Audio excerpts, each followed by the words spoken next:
You're listening to The Briefing, first broadcast on the 31st of December 2025 on Monocle Radio.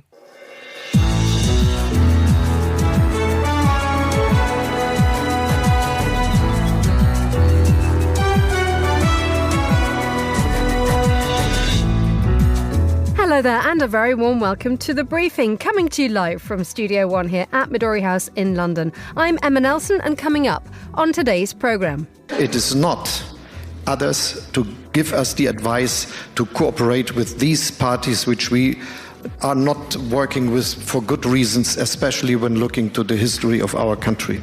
Germany's former Chancellor there, Olaf Scholz, explaining why the far-right Alternative für Deutschland was not welcome at the 2025 Munich Security Conference. But in 2026, the AfD will be back. Our contributing editor, Andrew Muller, will explore how this could change the event. Also ahead in the next 30 minutes, despite the country effectively split in two politically, we'll ask whether the far-right in Poland could be losing its way. Plus, with the winter sun shining bright in Tenerife, why the island wants to boost its tourism profile and raise its calibre. That's all coming up right here on The Briefing with me, Emma Nelson.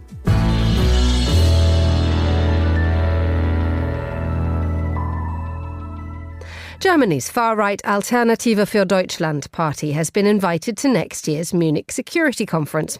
It follows a blistering speech given last year by the US Vice President J.D. Vance, during which he accused the German organisers of stifling free speech because they had banned AfD.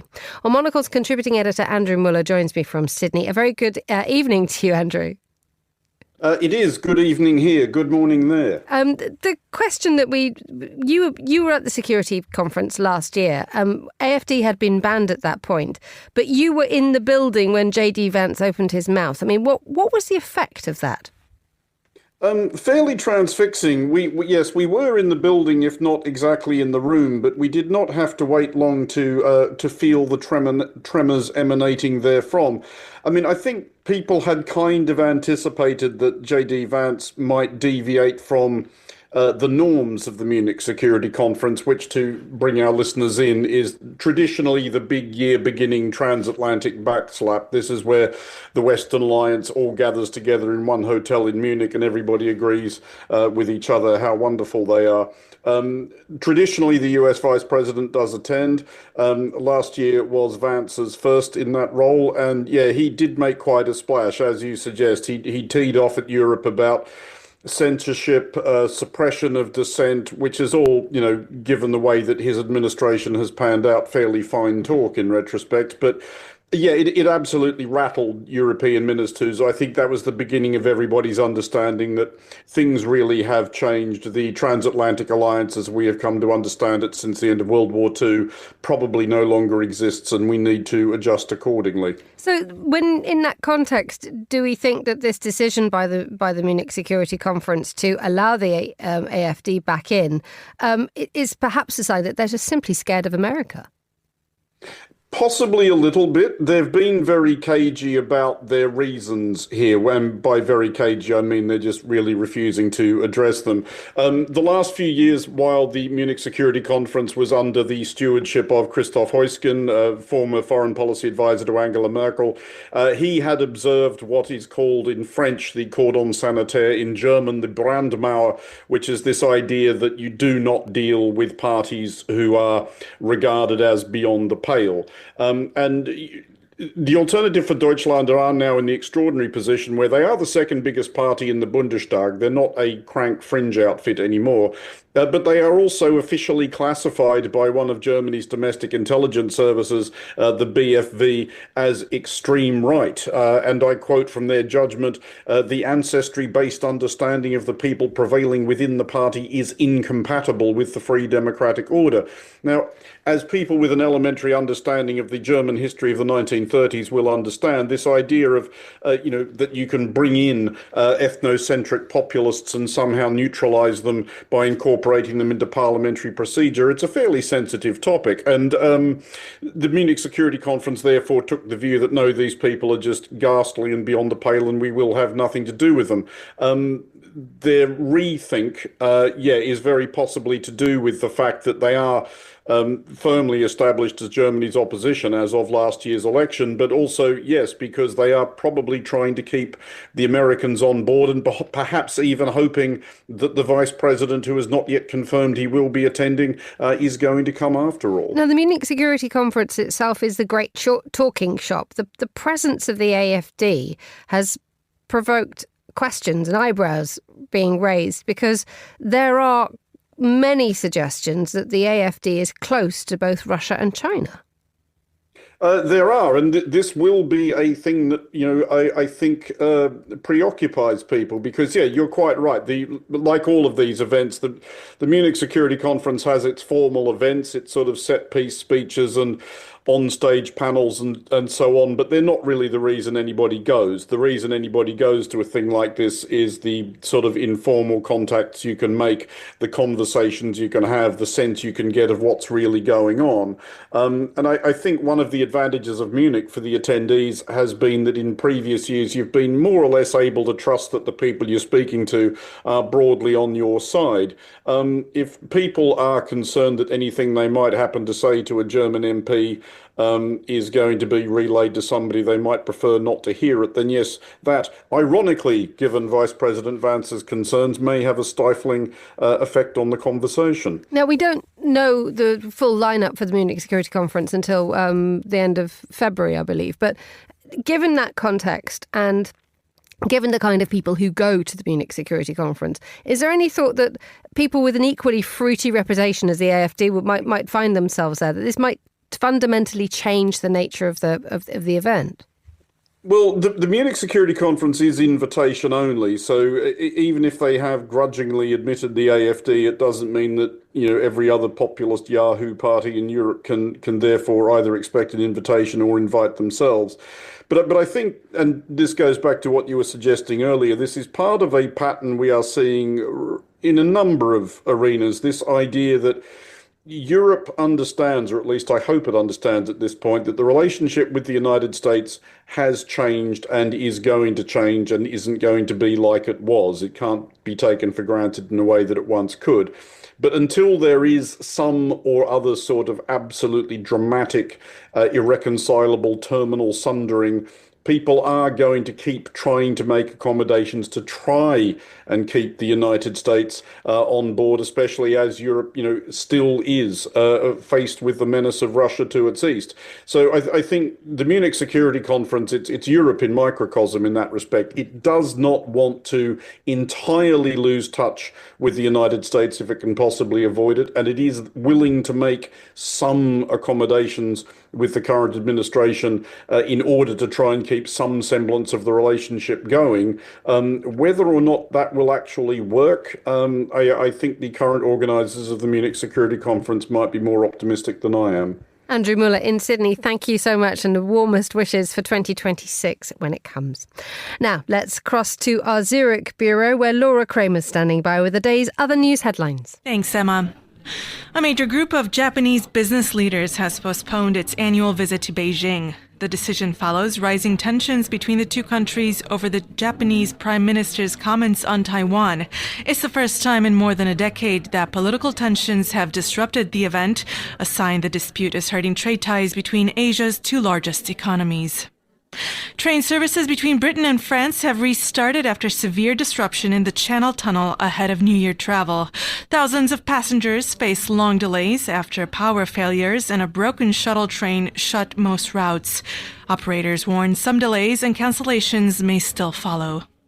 And the world's 500 richest people have added more than $2 trillion to their wealth this year as global markets surged.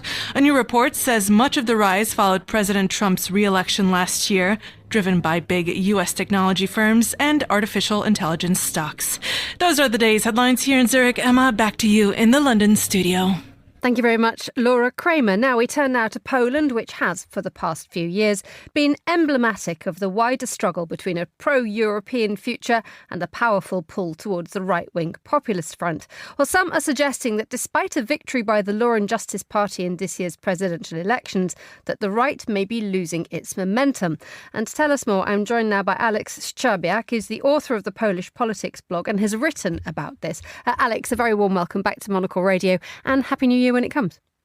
Yes, good afternoon, Emma, and Happy New Year to you too. So tell us, what makes you think that the far right is losing its momentum?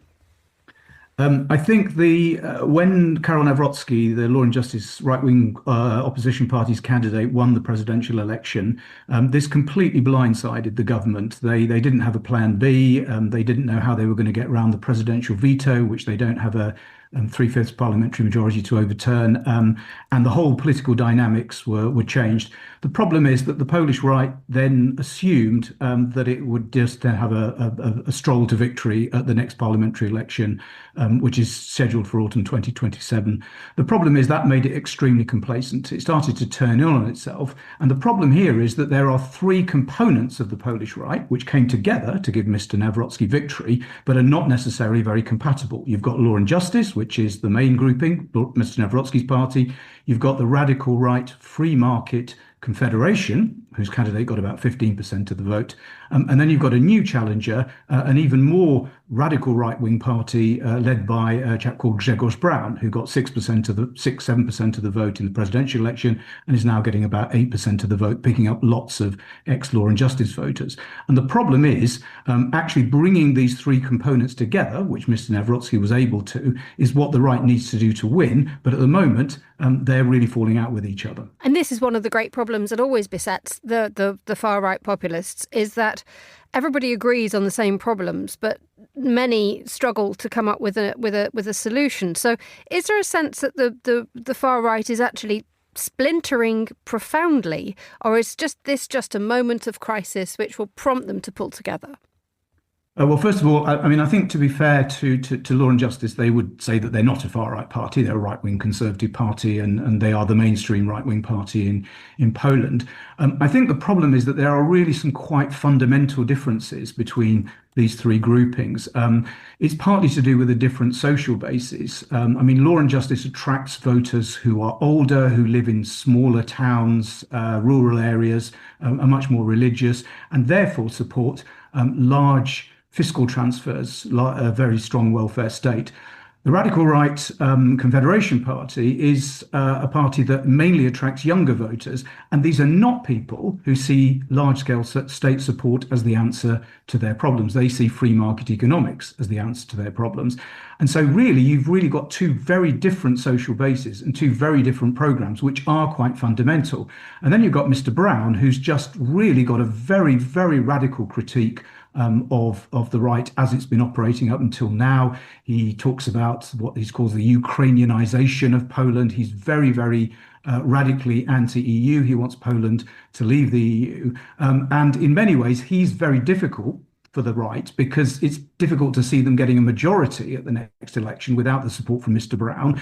But the fact that they need his support makes it quite easy for Donald Tusk and the liberal centrist government and its allies to leverage that as a way of saying, look, if you put the right in office, you're going to get Mr. Brown, who's very, very radical, anti-Semitic, pro-Russian, very, very anti-EU, and that's what you're going to get if you vote for the right at the next election. How much has this issue in Poland helped, or how much is this situation actually exacerbated by the fact that neighbouring Czechia is having the same problem, and Slovakia has Robert Fico in charge there, who is populist and pro-Russia, anti-EU?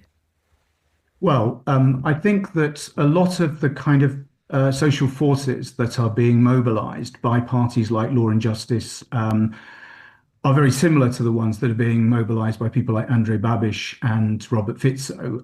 So, as I say, these are people who are the left behinds, if you like. There are people who consider themselves to be the left behinds. They are people who, live in smaller towns, rural areas. They're much less well off.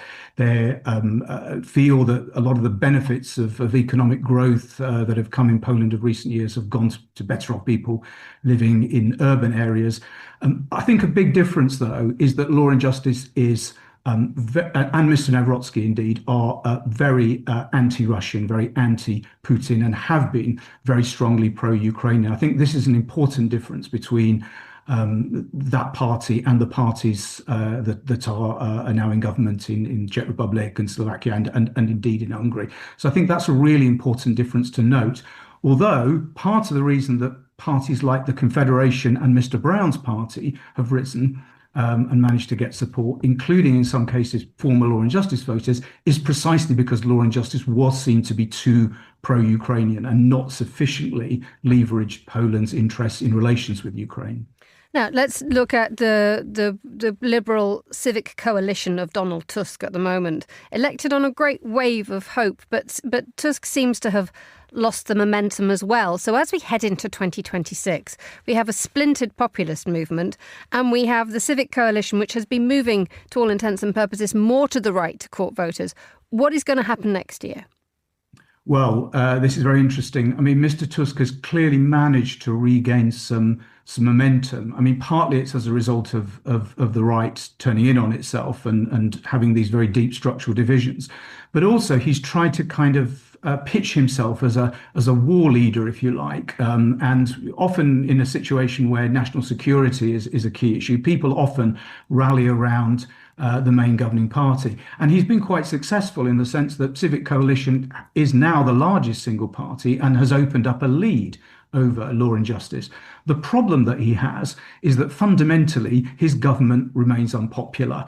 A lot of the Civic Coalition's growth in support, Mr. Tusk's growth in support, has been at the cost of his smaller governing partners.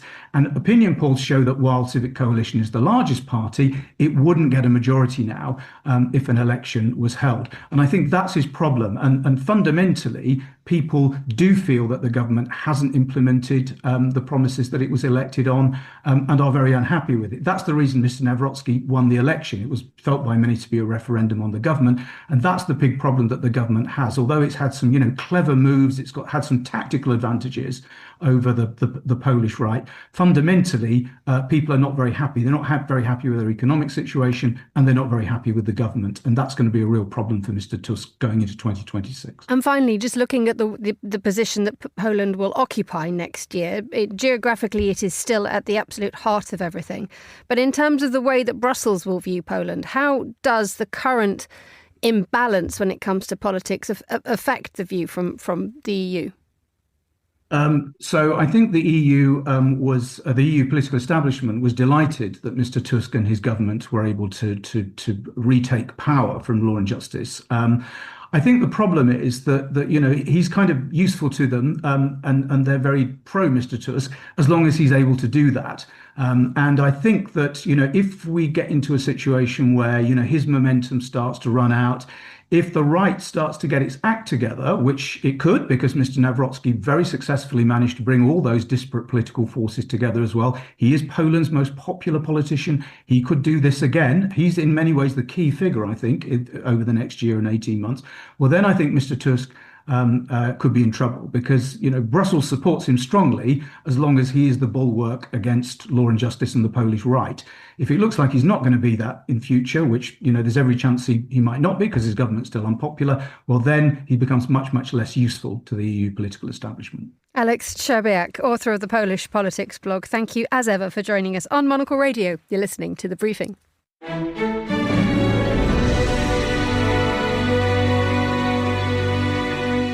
Finally on today's programme, if you haven't decided where to spend your pocket money next year, well, Tenerife is making a play for your pocket.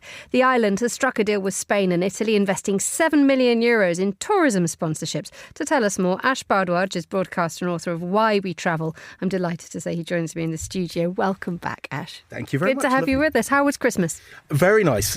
My daughter put out the mince pies and the carrots for the reindeer and Santa, so it was lovely. Her first one she'll remember. Excellent. Good to hear it. Right. And are you taking her to Tenerife next year? That's a big question. Well, Lucky Lyra has already been to Tenerife. Okay. So as someone who tends to do big expeditions and walking trips and that sort of thing, Tenerife hadn't ever really been high on my list of places to go. But I had a brilliant holiday. It was my first ever resort holiday.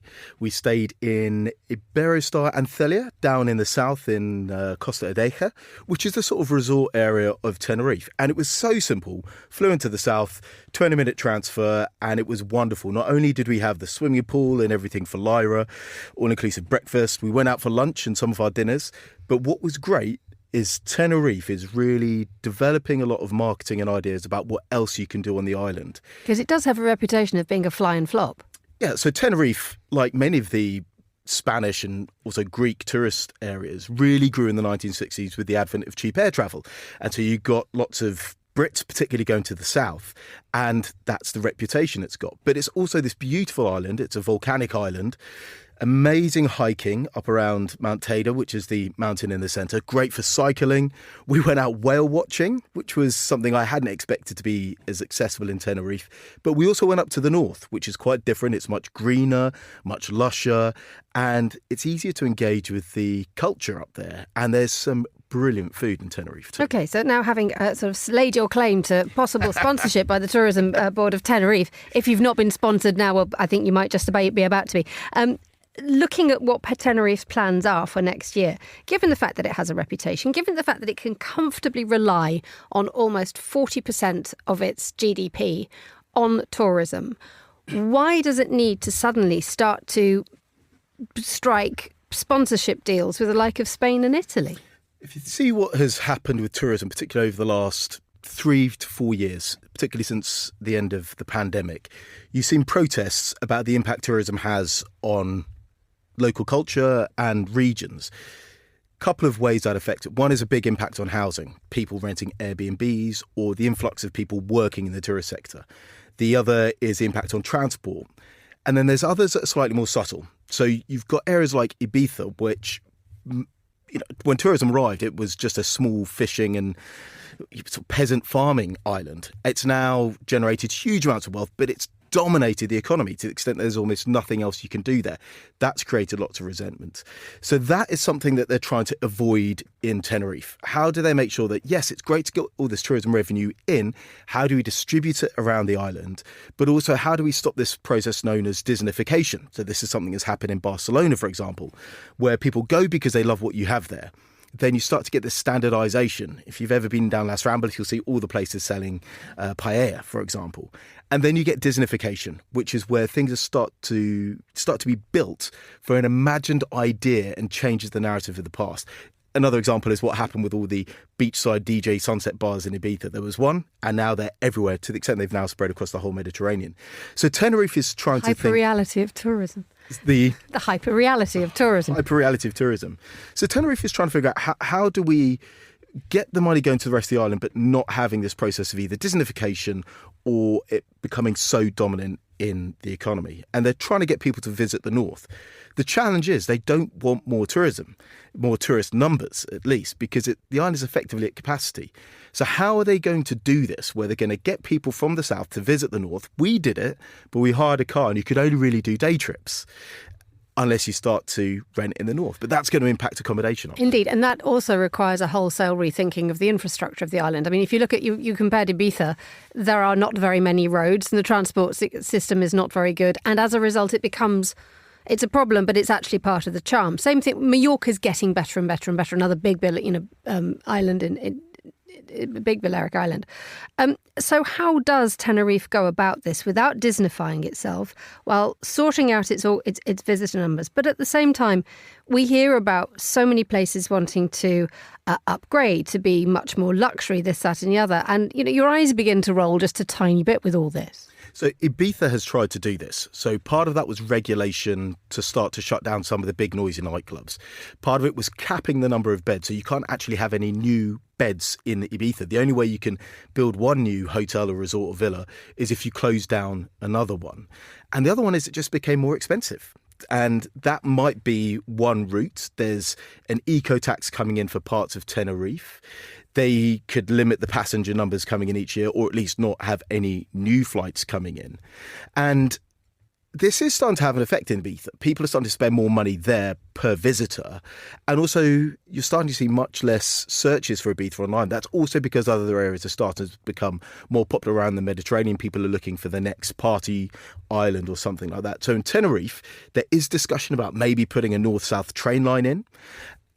But when I spoke to the CEO of the tourism board, I didn't really feel that they had quite figured this out. They were talking about not wanting to increase numbers, but getting more people into the north of the island. So what does that mean? You just leave resorts in the south empty for a while? They are redeveloping some of the hotels in the north of the island, so that should increase the accommodation capacity in the north at the very least. But I'm not sure if they have that plan in place yet. And finally, we are less than 12 hours in the United Kingdom from 2026. What's on Ash Bhardwaj's travel list for next year? I'm starting to think about this very gradually because we actually have a new child arriving soon, so that's going to have a big impact. What I would love to do, which is what we actually did with... a bit more wriggly on planes. Well, so when Lyra was 4 months old, we took her to Australia and New Zealand, and we did it as a long trip. And I am increasingly in favour of fewer journeys, but spending more time in a destination when you get there. So Australia and New Zealand might be a place that we go back to, but I'm also really looking forward to travelling around Europe a bit more. And in particular, the really affordable parts of Central and Eastern Europe. The Baltics are great. Ash Bhardwaj, broadcaster and author of Why We Travel. Thank you so much for joining me in the studio, and a very Happy New Year to you. Happy New Year. And that's all the time we have for today's edition of The Briefing, and indeed the whole year's editions of The Briefing. The warmest of thanks to all my guests, and to the producer today, Tom Webb, and our studio manager, Elliot Greenfield. The Briefing is back a little bit later this week, but for now, from me, Emma Nelson, goodbye, thank you very much for listening, and have a very Happy New Year.